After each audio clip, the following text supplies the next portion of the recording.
Desenvolvimento da mediunidade é o tema da entrevista de hoje. Não deixe de assistir.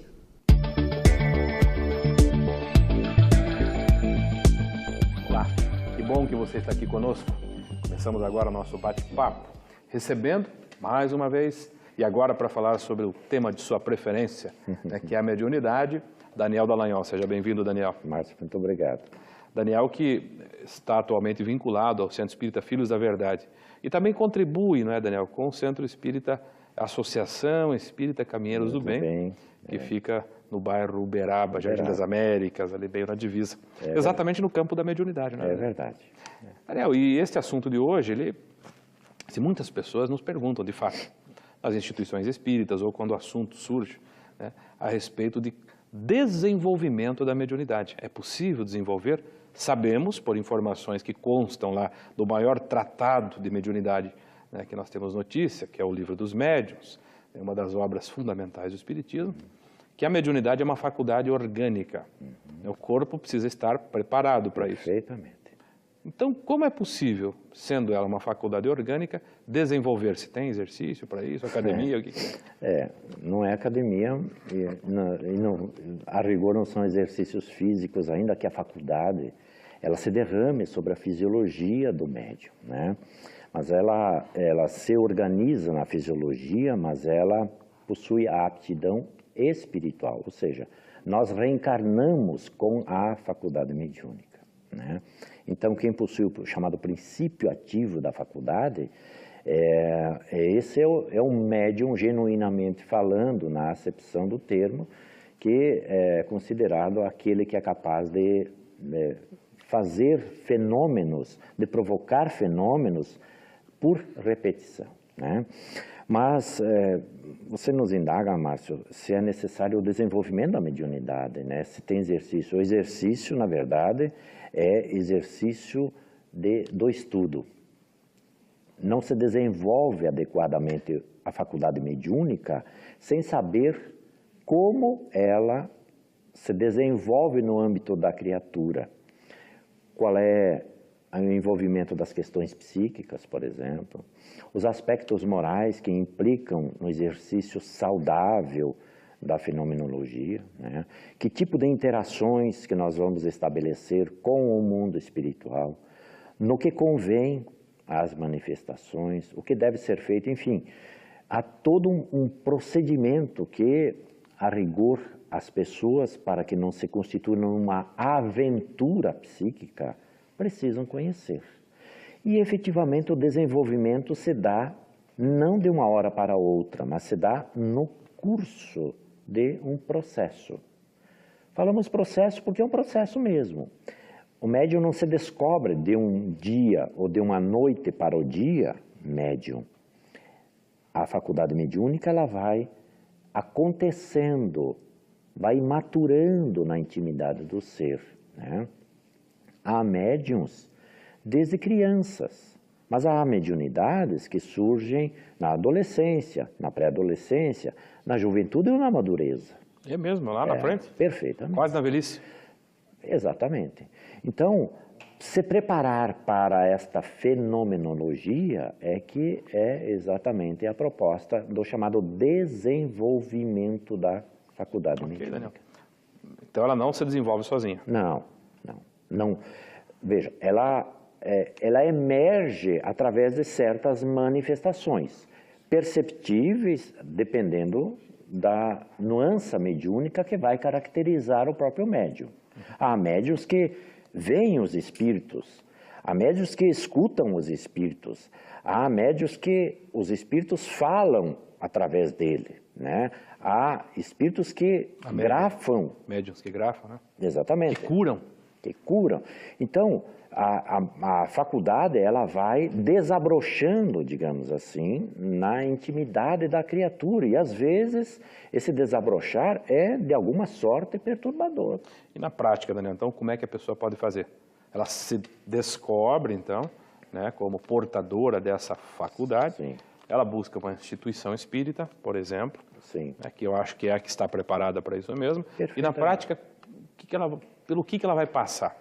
Todas as instituições espíritas que tratam da faculdade mediúnica como sendo uma manifestação psíquica séria e possui implicações da maior gravidade, razão pela qual a responsabilidade da instituição e do médium deve ser sempre muito grande, ela propõe os chamados estudos de desenvolvimento da faculdade mediúnica.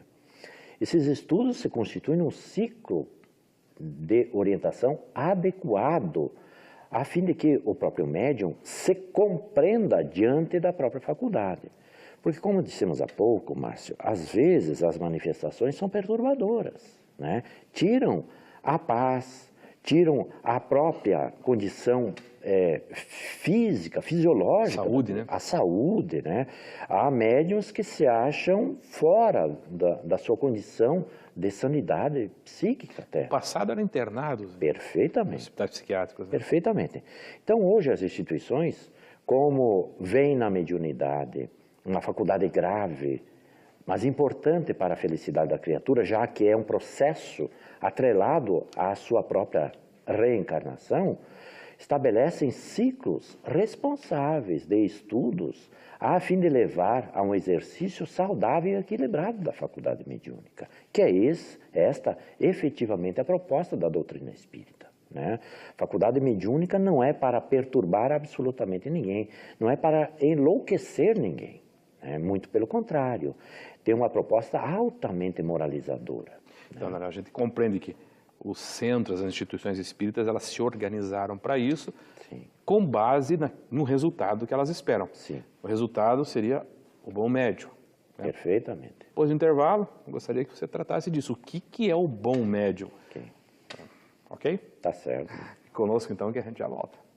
A Vida em Foco vai para uma breve pausa e logo retornaremos. Até já!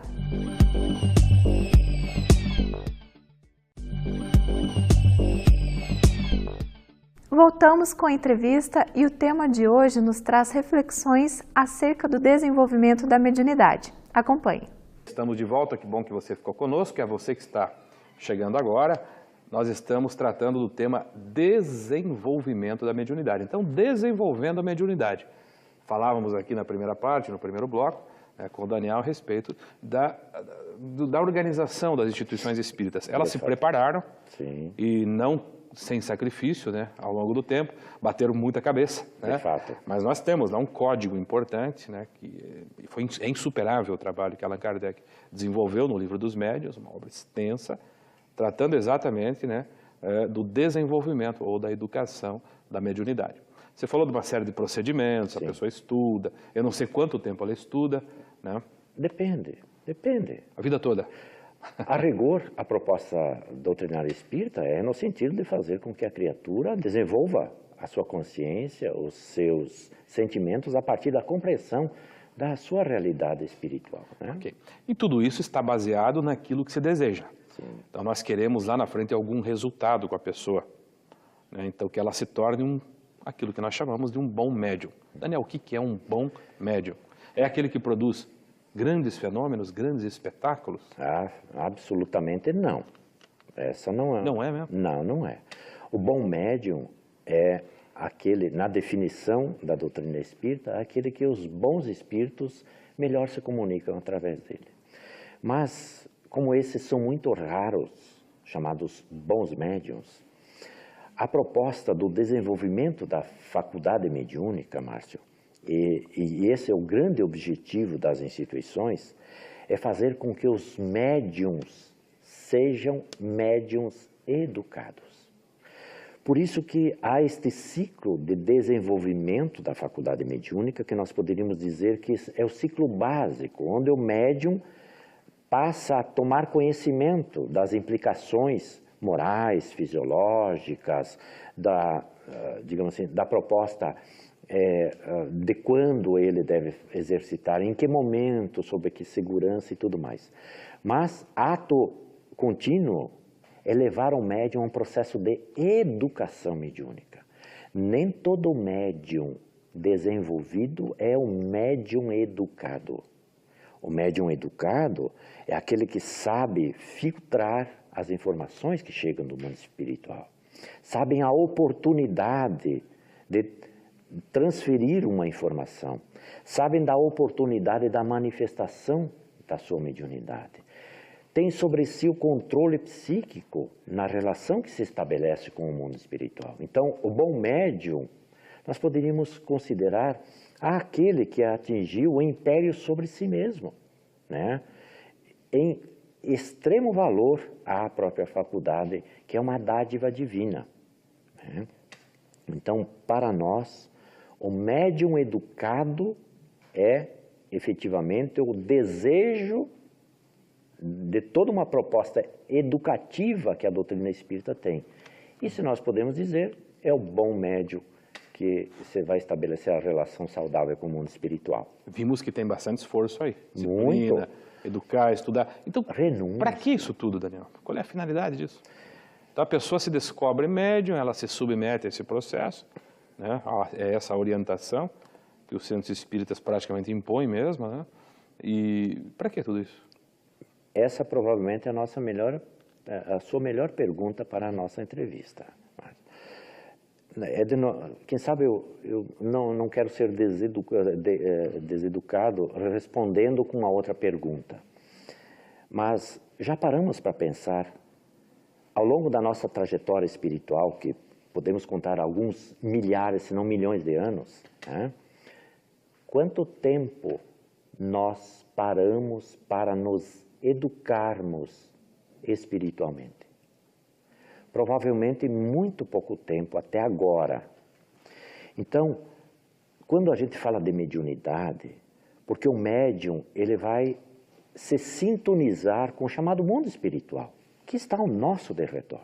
Então, é como se nós abríssemos a cortina do mundo espiritual e espiássemos este mundo com a realidade com que ele se nos apresenta. Então, a proposta da educação mediúnica, o desenvolvimento da educação, é remeter o médium às experiências que o mundo espiritual, que os espíritos trazem para ele, para inseri-lo nesta realidade espiritual. Porque o médium, quando ele é veículo da mediunidade, ele será o primeiro a atestar, a testemunhar e a não negar a realidade do mundo dos espíritos. Então nós nos transportamos para esta realidade da qual não há como fugir. Vamos ver se você tem coragem em 1 minuto, né, de responder essa pergunta, Daniel, que fazem também. Ok, lá pelos 20 anos o indivíduo se descobre médium, se submete a esse processo todo, olhando para frente, a esperança de vida dele lá com dessa geração nova, aí é 90 anos daqui a pouco. Sim. Vai ficar lá quase 70 anos na instituição. Se ele parar no meio do caminho, tem algum risco? Tem alguma consequência grave? Aposentar, assim? Não há aposentação para o trabalho do bem, para o trabalho do Cristo, porque na essência, mediunidade é serviço da caridade. Mas para ele existe algum risco, objetivo? Veja, há toda uma organização fisiológica, porque a faculdade, dissemos no início, é uma faculdade que se derrama sobre a fisiologia, sobre o organismo, é uma faculdade orgânica, mas a raiz, a matriz é de ordem espiritual. Como nós reencarnamos com essas duas matrizes, uma orgânica e outra espiritual, é natural que nós nos deliberamos interromper um fluxo energético que se derrama na própria fisiologia. Pode haver riscos, sim, porque essas energias se acumulam na fisiologia do próprio médium. Se ele resolve interromper esse fluxo que precisa ser dada orientação adequada, pode surgir, inclusive, enfermidades a partir dessa sua decisão. Mas é uma decisão particularizada. Por isso que a educação da mediunidade deve levar a criatura a compreender-se diante desse contexto que é todo ele de ordem moral, né, para que ele delibere, aí sim, de acordo com a sua vontade. Cada um é responsável pelos seus atos. Aí cada um fica à mercê da reação dos próprios atos. Ok, Daniel. Muito obrigado mais uma vez. Agradeço. Pela sua boa disposição, pela sua experiência toda aqui contribuindo com as nossas reflexões. Se você quiser, você pode também nos ajudar a fazer o programa. Esses temas, como a mediunidade, são temas que suscitam bastante interesse. Você pode nos escrever para contato@vidaemfoco.com.br com a sua pergunta, com a sua dúvida, e nós trataremos aqui deste assunto com a equipe do programa. Obrigado mais uma vez, e a você que ficou conosco, a nossa gratidão. Permaneça, que o programa continua.